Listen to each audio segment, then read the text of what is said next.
Hello বন্ধুরা, সবাই ভালো আছেন? ভালো থাকবেন। যাই হোক, সবাই সুস্থ থাকবেন। আমি দেখুন একটা আজকের নতুন রেসিপি নিয়ে চলে এসেছি। পালন, এটা হলো টক পালন, বুঝলেন তো?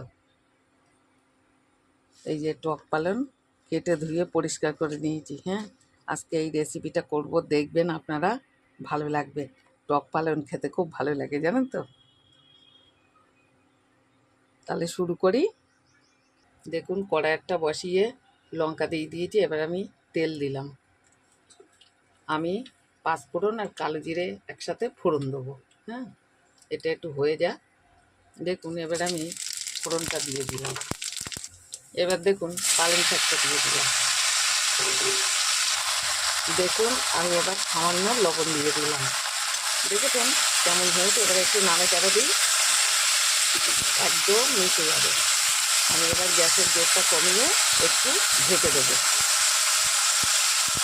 দেখুন এবার ঢাকনাটা তুলে ফেললাম। দেখেছেন জল বেরিয়েছে। এবার আমি সামান্য একটু হলুদ দেবো। ভিডিওটা ছোট হবে, আপনারা দেখবেন, ভালো লাগবে। বাড়িতে আপনারা এইভাবে টক পালন তৈরি করে খাবেন, খুব ভালো লাগবে।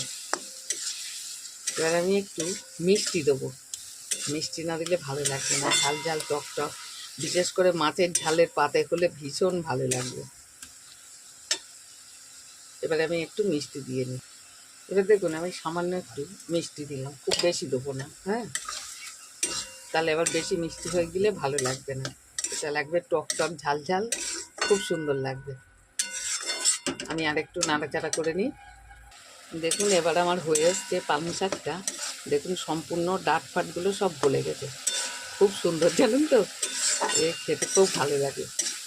আর এই টক পালং না কড়াইতে দিলেই না গলে যায়, বেশিক্ষণ সময় লাগে না, তাড়াতাড়ি হয়ে যাবে রেসিপিটা। বেশি বড় হলো না, ছোট করলাম।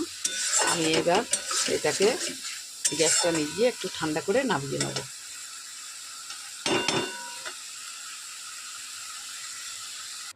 দেখুন বন্ধুরা, আমি পালং শাকটা নামিয়ে নিয়েছি একটা সাদা প্লেটে।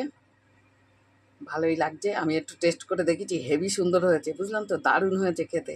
আপনারা বাড়িতে টক পালন এমন করে রান্না করে খাবেন, দেখবেন খুব ভালো লাগে। বেশি কিছু মশলা লাগে না, বেশি সময়ও লাগে না, খুব তাড়াতাড়ি হয়ে যায়, জানেন তো? ভিডিওটা দেখবেন, ভালো লাগবে। আর আপনারা তৈরি করে খাবেন, আরও ভালো লাগবে। ছাড়লাম তাহলে, টাটা।